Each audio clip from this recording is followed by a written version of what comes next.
എൻ്റെ ചെറുപ്രായത്തിൽ കൊല്ലം ജില്ലക്കാർക്ക് ഒഴിവാക്കാൻ പറ്റാത്ത ഒരു ഒഴിച്ചുകറിയാണിത്. വിശേഷ ദിവസങ്ങളിലെല്ലാം ഈ കറിയും പപ്പടവും കാണും.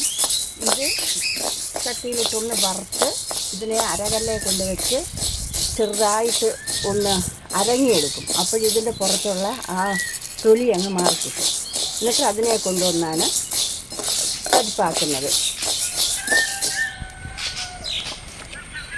അന്നെല്ലാവരുടെയും വീട്ടിൽ നാടൻ പയറുണ്ട്, വൻപയറുണ്ട്. അതുകൊണ്ടാണ് ഓണമാകുമ്പോഴത്തേക്ക് പയർ കൃഷി വിളവെടുക്കും. അപ്പോഴതുകൊണ്ടാണ് സാധാരണ ഉണ്ടാക്കാറുള്ളത്. ഇപ്പോഴും അങ്ങനെയൊന്നും ഇല്ലല്ലോ.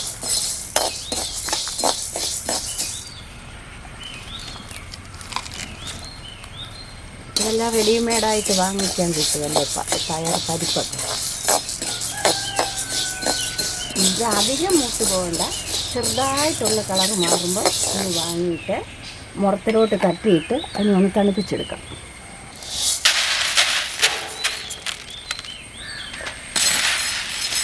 ഇതിൻ്റെ കല്ലിൽ കൊണ്ടുവച്ച് അരങ്ങിയെടുക്കേണ്ടി വരും. ഇത് ഞാൻ കല്ലിൽ കൊണ്ടുവച്ച് അരങ്ങിയെടുത്തുകൊണ്ട് വന്നതാണ്. ഇനി ഇതിനെ ഒന്ന് പാറ്റുമ്പോൾ ഈ കറുത്ത തുലിയെല്ലാം അങ്ങ് പോകും. എന്നിട്ട് നമുക്ക് അതിൻ്റെ പരിപ്പിനെ വൃത്തിയായിട്ട് കഴുകി വേവിക്കാൻ പറ്റും.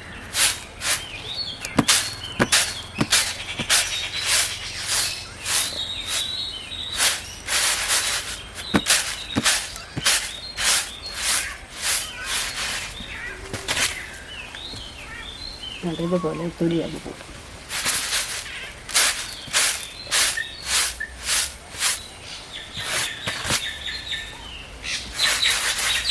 ഇതിനത് കുറച്ച് തുലിയൊക്കെ കാണും. പിന്നെ ഇങ്ങനെയൊക്കെ ചെയ്യുമ്പോൾ പണ്ട് കുക്കറൊന്നുമില്ലല്ലോ, നമ്മൾ അടുപ്പിൽ വെച്ചല്ലേ എല്ലാം ചെയ്യുന്നത്. ഇപ്പോഴും പെട്ടെന്ന് വേവുകയും ചെയ്യും. കഴുകിക്കൊണ്ടുവന്ന് ഈ പയർ പരിപ്പിനെ നമുക്ക് വേവിക്കാനായിട്ട് കലത്തിലോട്ട് മാറ്റാം.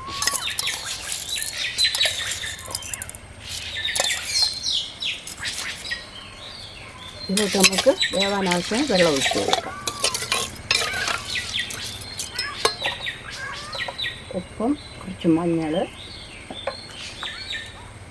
ആവശ്യത്തിന് ഉപ്പും ഇട്ട് അടച്ചു വെച്ച് വേവിക്കാം. ഇനി നമുക്കിതിനെ അടപ്പിലോട്ട് വെച്ച് കൊടുക്കാം.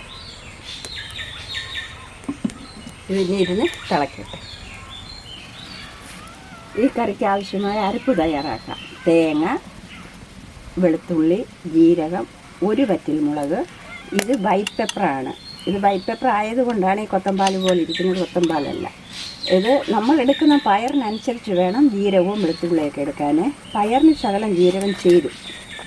ഇനി ഇതിനെ നമുക്ക് അരച്ചെടുക്കാം. ഇത് ഫൈൻ പേസ്റ്റായിട്ട് അരയരുത്, നമ്മൾ എരിശ്ശേരിക്കൊക്കെ അരയ്ക്കുന്ന പോലെ അരയാവുള്ളൂ. ഇതിനെ നമുക്കൊന്ന് തുറന്ന് നോക്കാം.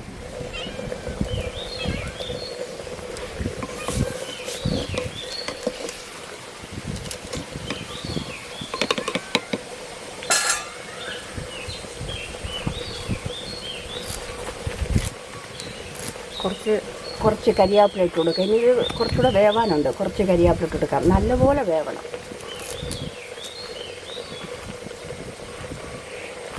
വീണ്ടും അടച്ചു വെക്കാം.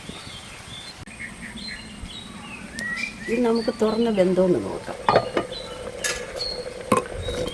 പയറിന് വേവുള്ളതാണല്ലോ.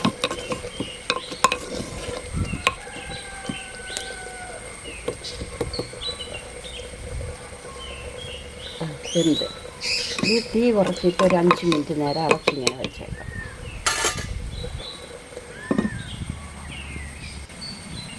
ഇത് നമുക്ക് തുറന്ന് ചെറുതായിട്ടൊന്ന് ഉടച്ചു കൊടുക്കാം.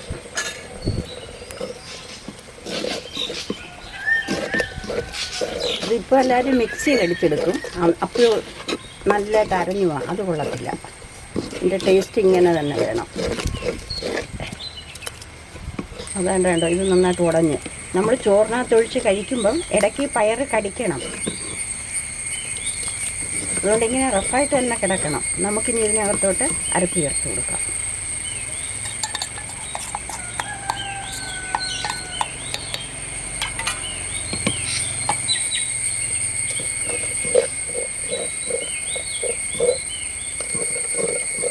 ഇത് അരച്ച വെള്ളമാണ്. ഇതല്പം കായപ്പൊടിയാണ്. ഇളക്കി കൊടുക്കാം. നമ്മൾ കുരുമുളക് നേരത്തെ ചേർത്തിട്ടുണ്ട്, അതുകൊണ്ട് കുരുമുളക് പൊടി ചേർക്കേണ്ട. ഉപ്പുണ്ടോ എന്ന് നോക്കുക, ഉപ്പില്ലെങ്കിൽ ചേർത്ത് കൊടുക്കുക. ഈ അരപ്പ് തിളയ്ക്കരുത്, നന്നായിട്ട് ആവി വരുമ്പോൾ ഇതിനെ ഇങ്ങ് വാങ്ങണം. ഇനി തീകരിക്കുകയോ ചെയ്യരുത്, അരപ്പ് തിളയ്ക്കുകയോ ചെയ്യരുത്. ഇത് അരപ്പൊക്കെ വെന്ത് സൈഡിലൊക്കെ കുമ്പളം വന്നു തുടങ്ങി ഇതിനെ ഇങ്ങ് മാറ്റിയിട്ട് നമുക്ക് കടുക് വറുത്ത് വയ്ക്കാം.